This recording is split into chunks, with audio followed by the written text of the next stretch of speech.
I think it's going to be really ugly for Jameis Winston when all of this suspension officially comes down. There's all these people reporting that he's going to get 3 games. I'll tell you what immediately is going to happen.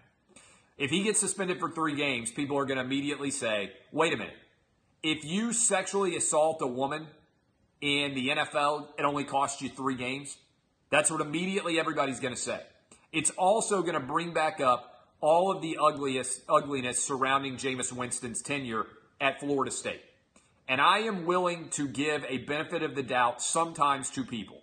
If you read all of those details, and if you read the way the Tallahassee Police Department investigated that case, and if you read the way Florida State protected Jameis Winston, I think that there's a very real possibility that if the Tallahassee Police Department had adequately investigated this case, that Jameis Winston would have been charged with rape. He would have never won the Heisman Trophy. He would have never played for Florida State, and his football career might well be over.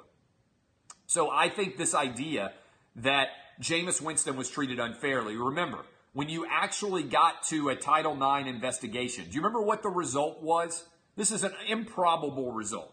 Turtle doesn't get on the top of a fence by accident. 50% chance Jameis Winston raped this girl, 50% chance he did not. That's what the official Florida State investigation found. So a lot of people out there are like, oh, he's innocent. He did nothing wrong. No. He may very well have done something wrong, but they were not able to prove what actually happened because they didn't do an adequate investigation. 50% chance he raped her, 50% chance he didn't, and the Tampa Bay Buccaneers still took him number 1 overall. I said I wouldn't touch him. Here's what's going to happen. He gets a 3-game suspension.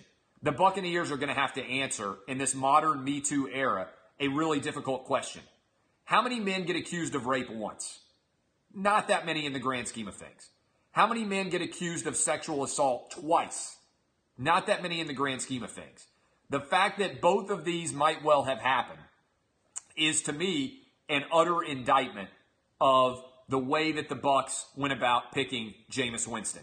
And again, if I were being sane at all, if I were Jameis Winston trying to do a decent job of proving that everybody was wrong, this is not the way to make it happen. Do I believe that Jameis, and by the way, here's the other story. The same guy who said, oh, I watched Jameis Winston have sex with that girl, it was consensual, is now saying, oh, Jameis Winston wasn't even in that Uber that night.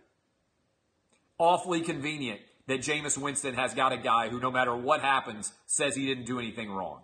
If Jameis Winston has been wrongfully accused twice, that seems unlikely, but this is a mess.